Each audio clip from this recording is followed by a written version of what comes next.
Welcome to Coffee with Viking. I am Mike. Cheers.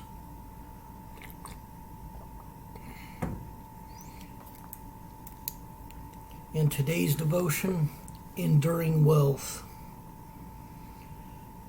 Jesus called his disciples to him and said, I tell you the truth, this poor widow has given more than all the others. Mark 12:43.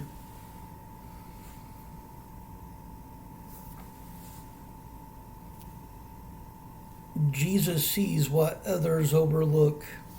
The media notices the generosity of the wealthy when millions are donated in the name of philanthropy.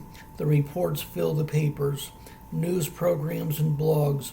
It's easy to celebrate large financial gifts that benefit large companies and ministries, and even easier to overlook the little guys, because the little guys always get overlooked by the rich. But God sees more.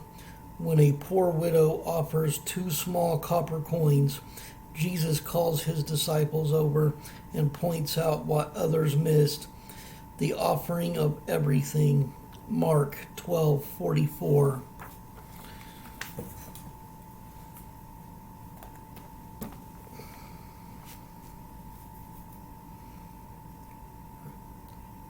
And here is Mark 41-44. And Jesus sat over against the treasury and beheld how the people cast money into the treasury, and many that were rich cast in much. And there came a certain poor widow, and she threw in two mites, which make a farthing. And he called unto him his disciples, and saith unto them, Verily I say unto you, that this poor widow hath cast more in than all they which have cast into the treasury. For all they did cast in of their abundance, but she of her want, or of her own free will, did cast in all that she had, even all her living. And Jesus, he always sees what we overlook, because even the poor seem to overlook the poor when we see what the rich have done. Especially if the richest people in the world are donating millions, if not billions, for buildings that will promote more jobs, or new homeless shelters come up. We see the rich building them, but we don't see the poor getting the help and all the sacrifices that the poor make. In fact, the poor still get judged, no matter what, when the rich is involved.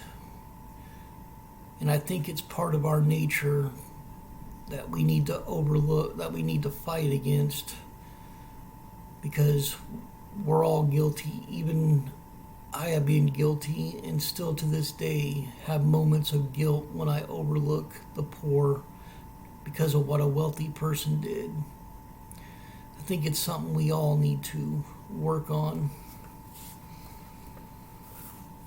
In a similar encounter, Jesus praises a woman who, at a small gathering, breaks an expensive alabaster vase and pours a year's wage worth of perfume on him to prepare him for his burial.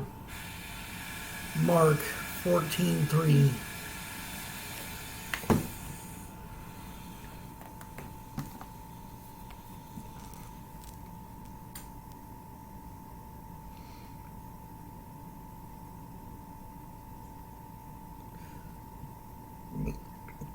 Mark 14:3. And being in Bethany, in the house of Simeon the leper, as he sat at meat, there came a woman having an alabaster box of ointment of spikenard, very precious, and she brake the box and poured it on his head.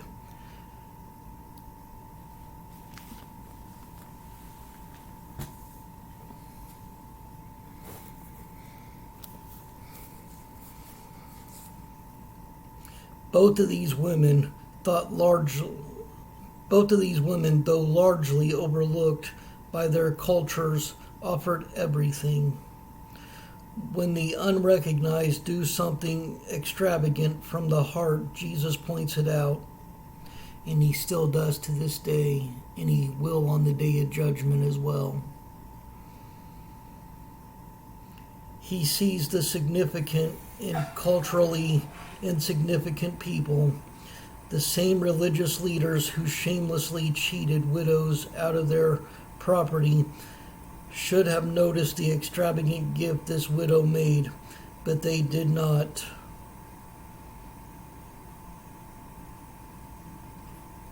In Mark 12:40,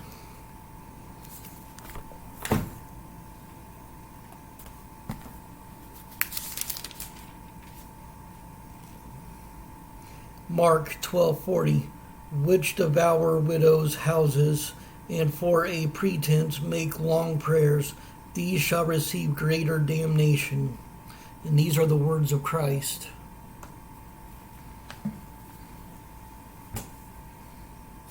So what we do, we're not supposed to do to be noticed, whether it be our prayers. And we should never try to cheat anyone out of anything, because God sees it all. And what we do will either lead us into salvation or eternal damnation. As you walk through today, will you see the significant and the insignificant? Think of this as a challenge while you're out today. Try to spot something that most people would see insignificant and see the significance of it, of what someone does, says, or how they treat someone. And then see if you can notice it and follow that pattern and keep the chain of love going. Father, thank you for noticing the little people who do the truly great things. Help me see what you see.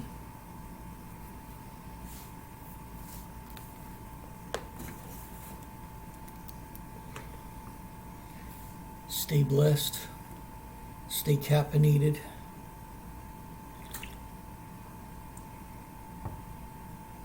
Much love.